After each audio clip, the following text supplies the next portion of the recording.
À 6 heures du matin, maman a envoyé un texto, « Nous avons utilisé tes économies pour payer les frais de scolarité de ton frère en école de droit.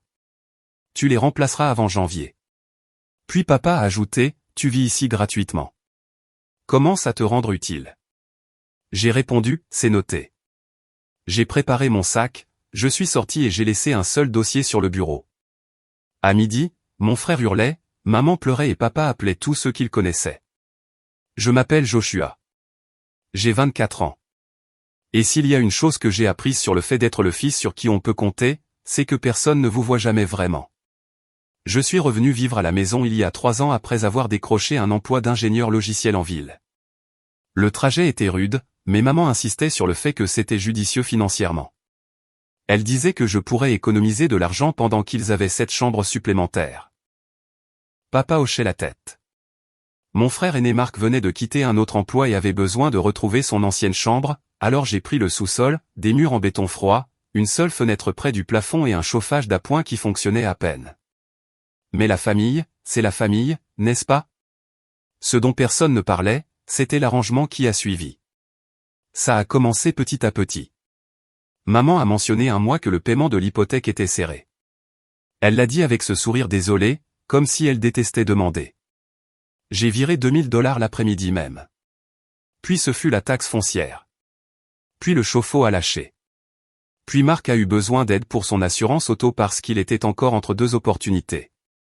Chaque demande arrivait avec le même ton, à moitié embarrassé, à moitié expectant, comme s'ils savaient que je dirais oui avant même que la question ne sorte de leur bouche.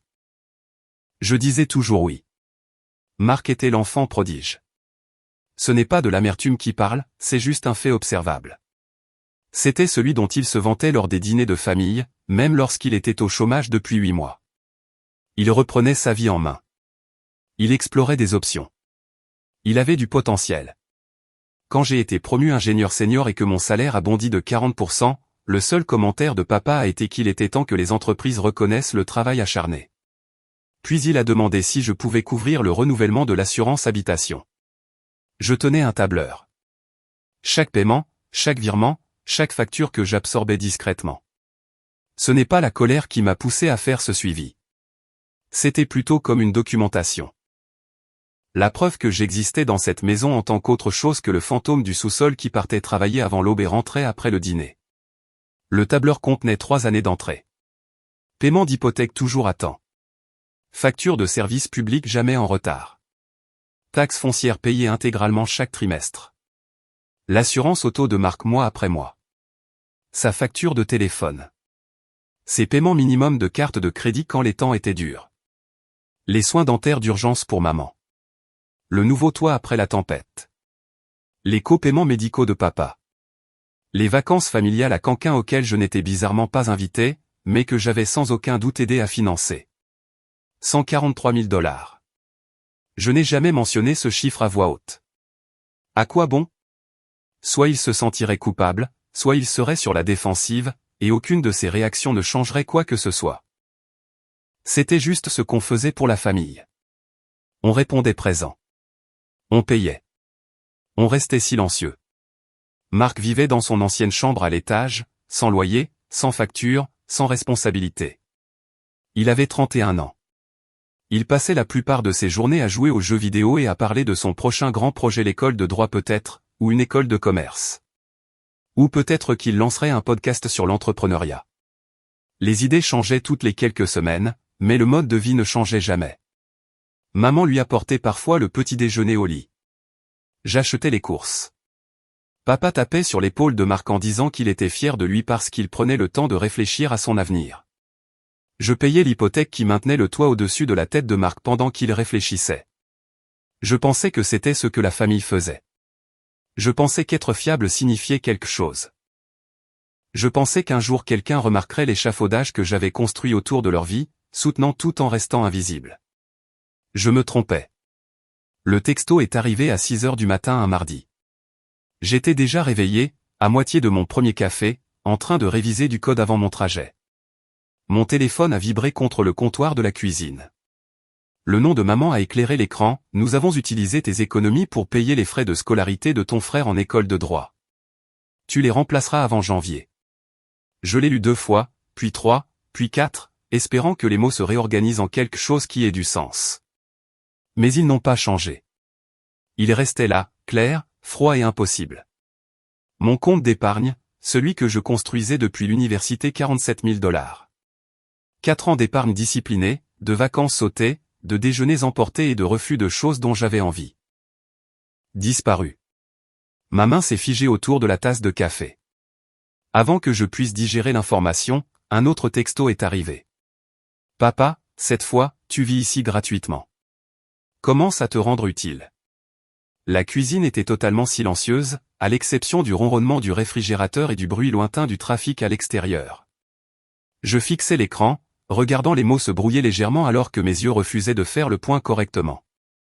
Ma poitrine était serrée. Pas de la panique exactement, mais quelque chose de plus froid, quelque chose qui s'installait dans mes os comme l'hiver. J'ai ouvert mon application bancaire avec des doigts tremblants. Le solde du compte d'épargne affichait 19,34 $. Il l'avait complètement vidé. 46 980 $ retirés hier à 14 h alors que j'étais en réunion sur l'architecture des bases de données. Ils y avaient taxé parce que je les avais ajoutés comme utilisateurs autorisés il y a des années, quand maman avait dit que cela faciliterait les situations d'urgence. À l'époque où je croyais encore que les urgences signifiaient des factures d'hôpital ou des réparations de voitures urgentes, pas les frais de scolarité en droit pour mon frère de 31 ans qui n'avait jamais gardé un emploi plus de 11 mois. Je suis resté assis là pendant 20 minutes, sans bouger. Le café a refroidi dans ma main. Les bruits de la circulation sont devenus un bruit de fond. Mon cerveau essayait de trouver une explication qui rendrait cela acceptable. Peut-être qu'il y avait une erreur. Peut-être qu'ils avaient eu l'intention de demander d'abord et qu'ils avaient oublié. Peut-être que le texte était mal formulé et qu'ils voulaient dire autre chose. Mais non, les mots étaient clairs. Ils avaient utilisé mon argent. Ils s'attendaient à ce que je le remplace, et ils pensaient que je vivais là gratuitement. Gratuitement. Ce mot tournait dans ma tête comme un vautour au-dessus d'un cadavre. Puis je me suis levé, je suis allé dans ma chambre au sous-sol et j'ai commencé à faire mon sac. Un seul sac de voyage, vêtements, ordinateur portable, chargeur, documents. Je bougeais silencieusement, méthodiquement. Mes mains ont cessé de trembler après les premières minutes. Quelque chose de froid et de clair s'est installé dans ma poitrine, remplaçant le choc. C'était presque comme un soulagement, comme si j'avais retenu mon souffle pendant 3 ans et que finalement quelqu'un m'avait donné la permission d'expirer. J'attendais ce moment sans m'en rendre compte, le moment où le fil invisible finirait par rompre. À l'étage, j'entendais maman commencer sa routine matinale. La cafetière a bipé. Les portes des placards s'ouvraient et se fermaient. La douche de papa s'est mise en marche, les tuyaux grinçant comme ils le faisaient toujours. La porte de Marc est restée fermée. Il dormirait jusqu'à midi comme d'habitude, rêvant de son avenir en école de droit financé par de l'argent qui n'était pas le sien. J'ai attrapé le dossier dans mon classeur le rouge que je mettais à jour depuis 3 ans. J'avais ajouté des entrées il y a seulement 2 semaines, ajoutant le dernier paiement d'hypothèque et les virements pour les services publics. Chaque reçu organisé par catégorie. Chaque relevé bancaire surligné au marqueur jaune. Chaque chèque annulé photocopié. 3 ans de documentation dans un seul dossier, propre, complet et indéniable. Je l'ai placé au centre de la table de la cuisine, juste là où maman le verrait en descendant. Puis j'ai répondu par un seul mot, c'est noté. Je suis sorti par la porte d'entrée à 6h43 du matin. Personne ne m'a vu partir. Personne n'a entendu la porte se fermer. La rue était calme, juste quelques voisins se dirigeant vers leur voiture pour les trajets matinaux. J'ai jeté mon sac de voyage dans le coffre et je suis resté assis derrière le volant un long moment, fixant la maison que j'avais financée. Elle paraissait paisible dans la lumière du matin bien entretenue, récemment peinte, toit neuf grâce à ma carte de crédit, pelouse parfaite parce que je payais le service. Tout était net, rangé et confortable, tout, sauf le sous-sol où je vivais. J'ai conduit jusqu'à mon bureau, je me suis garé à ma place habituelle et je suis resté dans ma voiture pendant 30 minutes à fixer le tableau de bord. Mon téléphone restait silencieux. Il n'avait pas encore trouvé le dossier, ou bien il l'avait trouvé et ne savait pas quoi dire. Quoi qu'il en soit, cela n'avait pas d'importance. À 7h30, j'étais à mon bureau en train d'écrire des emails. La première heure après mon départ a été comme un mouvement dans l'eau. J'ai fait mes tâches habituelles au travail, répondu aux messages, révisé des demandes de modification de code, assister à une réunion de coordination et hocher la tête quand mon responsable m'a demandé si j'étais prêt à prendre le projet de migration de base de données. Ma voix semblait normale quand j'ai dit oui. Personne n'a rien remarqué de différent. Personne n'a vu la façon dont mes mains tremblaient légèrement quand je tapais ou la façon dont je devais lire chaque email 3 fois avant que les mots n'aient un sens. Mais à l'intérieur, je me rejouais les textos. Tu vis ici gratuitement. Commence à te rendre utile. Gratuitement. Ce mot tournait dans ma tête comme un vautour. J'avais payé 80% de leurs dépenses domestiques pendant 3 ans. J'avais couvert des urgences qu'ils ne classaient même plus comme des urgences parce qu'ils savaient que je m'en occuperais. J'avais été le filet de sécurité silencieux, le plan de secours, le distributeur automatique qu'ils ne remerciaient jamais. Et pour eux, je vivais là gratuitement. J'ai ouvert mon tableur pendant le déjeuner. 143 000 $ de contribution. Pas des prêts, pas des cadeaux qu'ils avaient promis de rembourser un jour. Juste disparu, absorbé par la maison comme si j'étais censé être reconnaissant pour le privilège de financer leur vie tout en dormant dans un sous-sol qui sentait le moisi et dont le plafond fuyait quand il pleuvait. Mon téléphone est resté silencieux jusqu'à midi. Puis les appels ont commencé. Maman d'abord.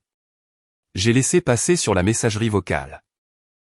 Puis papa, puis maman à nouveau, puis un texto de Marc, étonnamment réveillé pour une fois, « Mec, t'es où ?» Je n'ai répondu à aucun d'eux. À 13h, mon téléphone a sonné 6 fois en 10 minutes. J'ai coupé la sonnerie et je me suis remis au travail. La migration de la base de données était honnêtement une distraction bienvenue. Des problèmes clairs, des solutions nettes, aucune variable émotionnelle, juste de la logique, du code et des systèmes qui se comportent de manière prévisible. À 15h, ma responsable s'est arrêtée à mon bureau. « Ton père a appelé la ligne principale », a-t-elle dit prudemment. Il a dit que c'était une urgence familiale. « C'est réglé », ai-je dit.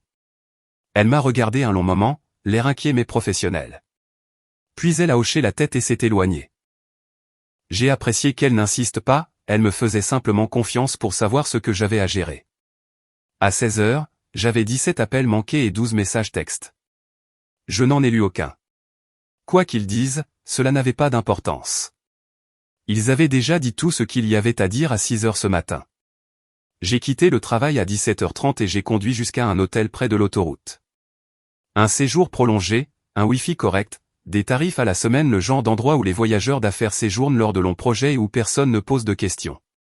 Je me suis enregistré sous mon nom et j'ai payé 2 semaines d'avance avec mi carte de crédit. La chambre était petite, propre et impersonnelle, murs blancs, meubles de base, une fenêtre qui donnait sur le parking. Exactement ce dont j'avais besoin. Je me suis assis sur le bord du lit et j'ai finalement ouvert le dossier des messages. Maman, Joshua, nous devons parler de ce matin. Maman, où es-tu? Maman, c'est ridicule. Reviens à la maison. Papa, arrête d'être dramatique. Papa, réponds à ton téléphone. Marc, maman panique. Qu'est-ce que tu as fait? Et puis à 16h47, un texto de papa qui a tout clarifié, c'est quoi ce dossier? Appelle-moi maintenant. J'ai souri pour la première fois de la journée. Il l'avait trouvé. Je n'ai pas rappelé. Au lieu de cela, j'ai passé la soirée au bureau de l'hôtel avec mon ordinateur ouvert, travaillant sur une liste que je composais mentalement depuis 6h ce matin. Chaque paiement automatique, chaque service lié à Minon ou à ma carte de crédit, chaque facture que j'avais discrètement absorbée dans ma routine sans que personne ne s'en aperçoive. Le prélèvement automatique de l'hypothèque sortait de mon compte courant le 15 de chaque mois, 2000 $, réglé comme une horloge depuis 3 ans. Je me suis connecté au site du service de prêt hypothécaire et je l'ai annulé. Un email de confirmation est arrivé en 90 secondes. Les factures de services publics étaient prélevées sur ma carte de crédit, électricité, eau, gaz. J'ai appelé chaque entreprise tour à tour. Les conversations étaient brèves et professionnelles. Supprimer mon mode de paiement. Transférer la responsabilité au titulaire du compte. Oui, je suis sûr. Non, je n'ai pas besoin de parler à un superviseur. Chaque représentant a noté le changement dans son système. Chacun a dit que le titulaire du compte recevrait une notification sous 24 heures. Le forfait téléphonique pour le groupe familial 5 lignes, 200 $ par mois. Je le payais depuis que j'étais revenu parce que maman disait que c'était plus facile de garder tout le monde ensemble. J'ai annulé 3 des 5 lignes, la mienne évidemment, mais aussi les deux appartenant à mes parents. Marc pouvait garder la sienne, qu'il se débrouille pour savoir comment la payer. La prime d'assurance habitation.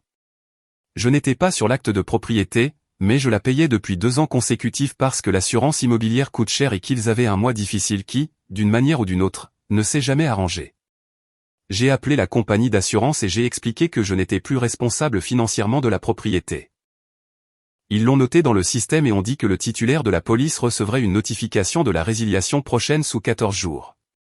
Le compte de taxe foncière, l'assurance auto pour le véhicule de marque, le service de lutte antiparasitaire qui passait mensuellement, l'entreprise d'entretien de la pelouse, la location de l'adoucisseur d'eau, la surveillance du système de sécurité, les services de streaming, les abonnements au magazine, l'abonnement à la salle de sport que papa n'utilisait jamais mais refusait d'annuler. Un par un, j'ai démantelé l'infrastructure financière que je maintenais avec mon salaire et mon silence. Chaque confirmation d'annulation me donnait l'impression de retirer un poids de ma poitrine. Ce n'était pas de la vengeance exactement, plutôt de la clarté. Je n'étais pas cruel, je m'arrêtais simplement. Ils pouvaient gérer leurs propres factures maintenant. C'étaient des adultes. Des adultes capables qui avaient élevé 2 fils et possédaient une maison. Ils trouveraient une solution. Mon téléphone vibrait constamment sur le bureau à côté de moi, mais j'ai désactivé les notifications. L'écran s'allumait avec des appels entrant toutes les quelques minutes comme un battement de cœur. Je l'ai ignoré et j'ai continué à travailler. À 21h, j'avais annulé ou transféré 14 services distincts. Puis j'ai rédigé un email. Court, professionnel, définitif. Maman et papa, j'ai retiré mon soutien financier pour toutes les dépenses de la maison, avec effet immédiat. Vous recevrez des notifications de chaque fournisseur de services concernant le transfert de responsabilité de paiement. J'ai joint un tableur détaillant mes contributions au cours des 3 dernières années pour vos archives. Les 47 000 $ que vous avez retirés de mon compte d'épargne hier représentaient 4 ans d'économie rigoureuse. J'attends un remboursement intégral d'ici le 15 janvier, comme vous l'avez indiqué dans votre texto. Je logerai ailleurs dorénavant. Joshua, j'ai joint le tableur, 143 000 $ dans des cellules surlignées, organisées par mois et par catégorie. Chaque paiement d'hypothèque, chaque facture de service public, chaque urgence que j'avais couverte, chaque confort que j'avais financé, chaque fois que j'avais dit oui quand j'aurais dû dire non. J'ai cliqué sur envoyer à 21h32. Puis j'ai fermé mon ordinateur portable, commandé à emporter dans un restaurant chinois en bas de la rue et regardé un film sur la télé de l'hôtel. Un film d'action dont je n'avais jamais entendu parler, le premier film que je regardais depuis des mois sans me sentir coupable de ne pas travailler ou de ne pas être disponible pour la prochaine urgence familiale. Mon téléphone a cessé de vibrer vers 23h. J'ai mieux dormi que je ne l'avais fait en 3 ans. Ils se sont présentés à mon bureau le lendemain après-midi. La sécurité a appelé mon poste à 14h15. Joshua, tu as des visiteurs à l'accueil. Tes parents. Ils sont, eux, assez insistants pour te voir. J'ai pris une inspiration, j'ai sauvegardé mon travail et je suis descendu. Maman et papa se tenaient près du bureau de réception, semblant déplacés au milieu du décor de start-up et de l'image de marque de l'entreprise technologique. Les yeux de maman étaient rouges et bouffis. La mâchoire de papa était serrée, ses épaules droites comme s'il se préparait à un combat. Ils se sont tous les deux tournés quand je suis sorti de l'ascenseur. Nous devons parler, a dit papa. Nous pouvons parler ici, ai-je répondu. Pas ici, en privé. Ici, c'est très bien. Maman a fait un pas en avant, ses mains se tendant comme si elle voulait toucher mon bras avant de se raviser. Joshua, mon chéri, je pense qu'il y a eu un malentendu. Aucun malentendu. Vous avez pris 47 000 $ sur mon compte sans me demander. Vous m'avez dit que je vivais avec vous gratuitement. Ces 2 choses sont claires. Tu sais ce que je voulais dire, dit-elle d'une voix chevrotante. Tu ne paies pas de loyer. J'ai payé votre hypothèque pendant 3 ans, ai-je dit calmement. J'ai couvert vos taxes foncières, vos services publics, vos assurances, vos réparations d'urgence, la voiture de marque, le téléphone de marque, les cartes de crédit de marque. J'ai de la documentation pour chaque dollar. 143 000 $ au total. Alors non, je ne vis pas là gratuitement. J'ai été votre principale source de revenus. Le visage de papa a rougi. Cet argent était pour les dépenses de la famille. Tu en as bénéficié aussi. J'ai dormi dans un sous-sol et mangé des céréales au dîner la plupart des soirs pendant que vous 3 commandiez à manger à l'étage. J'ai conduit une voiture de 10 ans alors que l'assurance de marque était payée. J'ai travaillé 60 heures par semaine pendant qu'il jouait aux jeux vidéo. De quoi ai-je bénéficié exactement? C'est à propos des frais de scolarité de Marc, n'est-ce pas, dit maman. Tu es jaloux. Le mot est resté suspendu dans l'air entre nous comme de la fumée. Je ne suis pas jaloux, ai-je dit. J'ai fini. Fini? Papa s'est approché. Tu nous fais une crise parce qu'on a pris une décision familiale sans te consulter? Vous m'avez volé, ai-je dit. Chaque mot sortait plat et froid. Vous avez pris mes économies sans permission et m'avez ensuite dit de les remplacer. Ce n'est pas une décision familiale. C'est un vol. On t'a élevé, a aboyé papa. On t'a nourri, habillé, payé tes études. Tu nous es redevable. Je ne vous dois pas 4 ans d'économie. Je ne vous dois pas 3 ans de paiement d'hypothèque. Je ne vous dois pas mon silence pendant que vous financez la 4e tentative de Marc pour se trouver. Maman a commencé à pleurer. Pourquoi fais-tu ça? Nous sommes ta famille. Vous avez raison, ai-je dit. Vous l'êtes. Et la famille ne devrait pas se voler entre elles. La famille ne devrait pas prendre sans demander. La famille ne devrait pas traiter un fils comme un distributeur automatique tout en traitant l'autre comme un prince. Et alors? Tu vas juste nous abandonner? La voix de papa a monté. Quelques personnes dans le hall ont jeté un coup d'œil. La réceptionniste faisait semblant d'être très concentrée sur son écran d'ordinateur. Je vais vous laisser gérer vos propres factures comme des adultes, ai-je dit. Celles que vous m'avez dit que j'aurais dû couvrir en guise de loyer. Considérez même les 3 dernières années comme un rappel de loyer. Tu as tout annulé, a dit maman avec désespoir. La compagnie d'électricité a appelé, la compagnie d'assurance. Le gestionnaire de prêt hypothécaire a envoyé un avis. Joshua, tu ne peux pas simplement je le peux, ai-je dit. Et je l'ai fait. Je me suis tourné vers l'ascenseur. Joshua a appelé papa. Si tu t'en vas maintenant, ne prends pas la peine de revenir. J'ai appuyé sur le bouton de l'ascenseur. Les portes se sont ouvertes immédiatement, comme si elles m'attendaient. Je n'avais pas l'intention de le faire, ai-je dit, avant d'entrer. À travers les portes qui se refermaient, j'ai vu maman s'effondrer sur l'un des fauteuils du hall. Papa restait figé, le visage mêlant rage, incrédulité et quelque chose qui ressemblait peut-être à de la peur. L'ascenseur est monté. Je suis retourné au travail. La semaine suivante s'est déroulée par étapes. Je restais à l'hôtel et travaillais à distance quand c'était possible, me rendant au bureau si nécessaire. Mon téléphone continuait de s'allumer avec des messages, mais le ton avait changé. Moins de colère, plus de panique. Maman, le paiement de l'hypothèque a été rejeté. Papa, la compagnie d'électricité menace de couper le courant. Marc, mec, l'école dit qu'il y a un problème avec la vérification du paiement.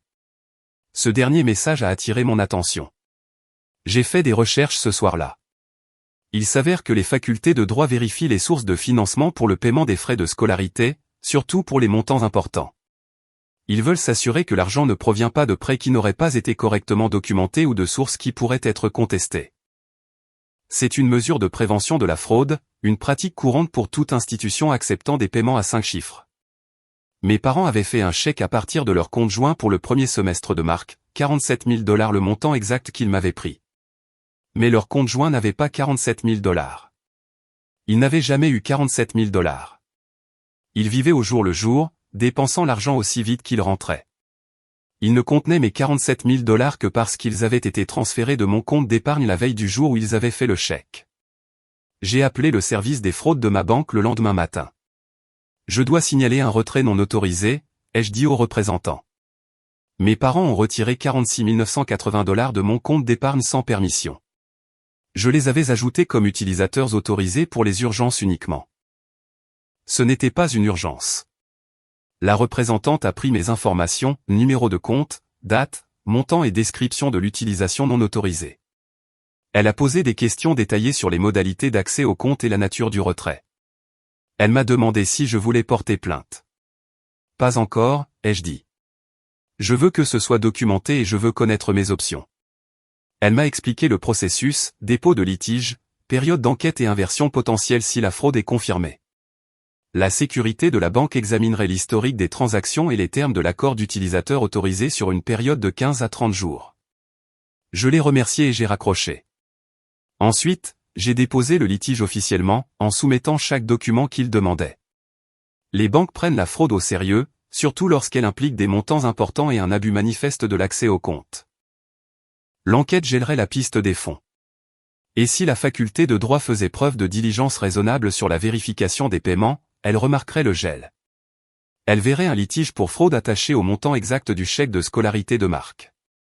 J'ai passé le reste de la semaine à organiser des documents supplémentaires, chaque relevé bancaire remontant à 3 ans, chaque reçu que j'avais conservé, chaque email ou SMS où mes parents m'avaient demandé de l'argent, et chaque confirmation de paiement que j'avais envoyée. J'ai créé un tableur chronologique avec les dates, les montants et les catégories, une chronologie claire, détaillée et indéniable de l'exploitation financière. 3 ans à être invisibles tout en finançant leur vie visible. J'ai aussi commencé à chercher un appartement.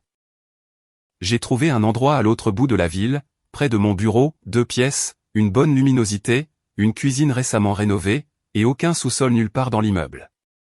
Le loyer était plus élevé que ce que j'avais prévu de dépenser, mais je pouvais me le permettre maintenant que je ne payais plus pour tout un foyer. J'ai signé le bail jeudi et j'ai emménagé vendredi avec mon unique sac de sport et un matelas pneumatique commandé en ligne. L'appartement résonnait quand je le traversais vide, propre et à moi. Pas les affaires de quelqu'un d'autre. Pas le désordre de quelqu'un d'autre. Pas les attentes de quelqu'un d'autre. Samedi matin, j'ai reçu un appel d'un numéro inconnu. Est-ce Joshua Morris? Oui. Ici Amanda Edwards de la faculté de droit de North Valley. Je vous appelle au sujet d'un paiement de frais de scolarité que nous avons reçu de la part de Mark Morris. Êtes-vous lié au titulaire du compte? Mark est mon frère, ai-je dit prudemment. Nous avons rencontré un problème avec la vérification du paiement. Un litige pour fraude est rattaché à la source des fonds. Je voulais vous contacter directement pour clarifier la situation avant de poursuivre l'inscription. J'ai marqué une pause, choisissant mes mots avec soin. L'argent qui a servi à payer les frais de scolarité de Marc a été prélevé sur mon compte d'épargne sans ma permission. J'ai déposé un litige auprès de mi-banque. Il y eut un silence à l'autre bout du fil, puis une réponse professionnelle et mesurée. Je vois. Merci d'avoir clarifié la situation. Nous allons devoir mettre son inscription en attente jusqu'à ce que ce soit résolu. Je comprends, ai-je dit. Elle m'a remercié et a raccroché. Je me suis assis sur mon matelas pneumatique dans mon appartement vide et j'ai attendu. L'appel est arrivé 90 minutes plus tard. Marc hurlait.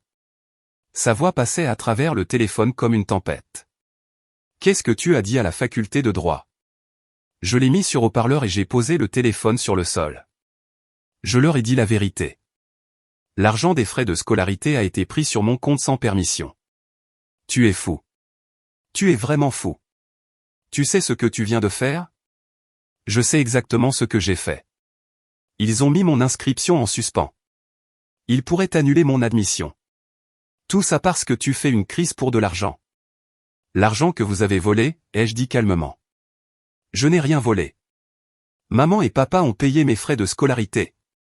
Avec l'argent qu'ils m'ont volé. Ce sont tes parents. C'est l'argent de la famille. J'ai ri. J'ai vraiment ri. Le son a résonné dans l'appartement vide. L'argent de la famille, c'est ça? L'argent de la famille que j'ai gagné en travaillant 60 heures par semaine? L'argent de la famille que j'ai économisé pendant 4 ans? L'argent de la famille qui était sur mon compte, à mon nom, et qu'ils ont pris sans demander. Tu les avais ajoutés à ton compte pour les urgences. Les frais de scolarité d'une faculté de droit pour un homme de 31 ans qui n'a jamais gardé un emploi, ce n'est pas une urgence. Espèce d'égoïste de c'est moi l'égoïste? Ma voix restait calme. J'ai payé ton assurance auto pendant 2 ans. J'ai couvert ta facture de téléphone. Je t'ai sorti de tes dettes de carte de crédit 3 fois. J'ai financé des vacances familiales auxquelles je n'étais pas invité. J'ai payé l'hypothèque de la maison où tu dors jusqu'à midi tous les jours. Et je suis égoïste parce que je ne vous laisse pas me voler? Ce n'est pas voler quand c'est la famille. Si, ai-je dit. Ça l'est. Il a raccroché. 10 minutes plus tard, maman a appelé. Joshua, s'il te plaît. Tu dois rappeler la faculté de droit. Marc a travaillé si dur pour être accepté. Marc n'a travaillé dur pour rien depuis une décennie. Ce n'est pas juste. Ce qui n'est pas juste, c'est de voler mes économies et de s'attendre à ce que je dise merci. Nous allions te rembourser quand le silence s'étira entre nous. Quand? Maman, tu m'as dit de le remplacer d'ici janvier. Ce n'est pas me rembourser. C'est me forcer à le financer 2 fois. Nous avons juste besoin de temps pour vous avez eu 3 ans de mon temps, 3 ans de mon argent, et 3 ans à me traiter comme si j'étais invisible à moins que vous n'ayez besoin de quelque chose. J'ai fini de vous donner du temps. Si Marc perd cette opportunité, ce n'est pas mon problème. Elle s'est mise à pleurer plus fort. Quand es-tu devenu si froid? Ce matin à 6 heures, quand j'ai reçu un SMS me disant que je vivais quelque part gratuitement après avoir payé vos factures pendant 3 ans. Au revoir, maman. J'ai raccroché. Papa a appelé 20 minutes plus tard. Le gestionnaire de prêt dit que nous sommes en retard, a-t-il dit sans préambule. Il menace de lancer une procédure de saisie. Vous avez manqué un paiement. Ils ne vont pas saisir pour un seul paiement. L'assurance a expiré. Le compte séquestre pour les taxes foncières est insuffisant. Ils disent que si nous ne régularisons pas d'ici la fin du mois, ils entameront le processus. Alors vous devriez régulariser. Avec quel argent? Sa voix se brisa. Tu as tout pris. J'ai arrêté de payer vos factures. Ce n'est pas la même chose que de prendre. Ces factures n'ont jamais été les miennes. Nous ne pouvons pas nous permettre cette maison sans ton aide. Alors vendez-la. Prenez plus petit. Prenez un appartement. Faites ce que tout autre adulte fait quand il ne peut plus s'offrir son train de vie. C'est notre maison. Et c'était mon argent, ai-je dit. L'argent que vous avez volé. L'argent que vous m'avez dit de remplacer. Alors remplace-le, papa. Débrouille-toi, comme tu le dis à Marc de se débrouiller depuis 10 ans. J'ai foi en toi. Tu vas nous laisser perdre notre maison pour ça? Je ne vous laisse rien faire. Je ne fais plus obstacle aux conséquences naturelles de vos choix, c'est tout. Vous vouliez que je commence à me rendre utile. C'est ma façon d'être utile à moi-même. Si tu n'arranges pas ça, comment ça-t-il? Tu feras quoi, ai-je interrompu. Tu me couperas les vivres? Tu me renieras? Tu l'as déjà fait quand tu m'as traité d'inutile dans la même phrase où tu me volais mes économies. C'est fini, papa. Entre nous tous. Tu as fait ce choix à 6 heures du matin un mardi. J'ai mis fin à l'appel. Puis j'ai bloqué les 3 numéros. Mon téléphone devint enfin silencieux. Je me suis assis dans mon appartement vide pendant que le soleil se couchait, regardant la lumière décliner à travers les fenêtres sans rideaux. Pas encore de meubles, excepté le matelas pneumatique. Pas de décoration, pas d'histoire, juste un espace propre et vide qui était entièrement à moi. J'ai ouvert mon application bancaire une dernière fois. Le litige pour fraude était officiellement déposé. L'enquête était en cours. La faculté de droit avait mis l'inscription de Marc en attente jusqu'à la résolution. Et quelque part à l'autre bout de la ville, dans une maison que je payais, ma famille apprenait enfin ce que l'utile signifiait réellement. 3 semaines passèrent dans un silence prudent. J'ai acheté des meubles lentement, délibérément, un par un. Un canapé le mardi dans un magasin du centre-ville. Un vrai cadre de lit le vendredi qui nécessitait un montage, mais qui me donna un sentiment d'accomplissement une fois terminé. Un bureau pour mon installation de travail à domicile, une table de cuisine et des chaises, des assiettes, des verres et des couverts d'un grand magasin choisi par moi, sans l'avis ou les opinions de qui que ce soit. L'appartement se remplissait progressivement, devenant réel. Le travail est devenu un refuge. J'ai pris en charge le projet de migration de la base de données et je me suis plongé dans le code. La logique était apaisante. Les problèmes avaient des solutions. Les systèmes se comportaient de manière prévisible. Ma directrice a remarqué mes heures supplémentaires et m'a demandé si tout allait bien. Je lui ai dit que ça allait mieux que bien. Elle a semblé soulagée et a mentionné quelque chose sur mon dévouement et mon leadership d'équipe. L'enquête de la banque s'est conclue au 19e jour. Ils ont tranché en ma faveur, accès non autorisé, abus manifeste des privilèges du compte, et retrait incompatible avec des fins d'accès d'urgence.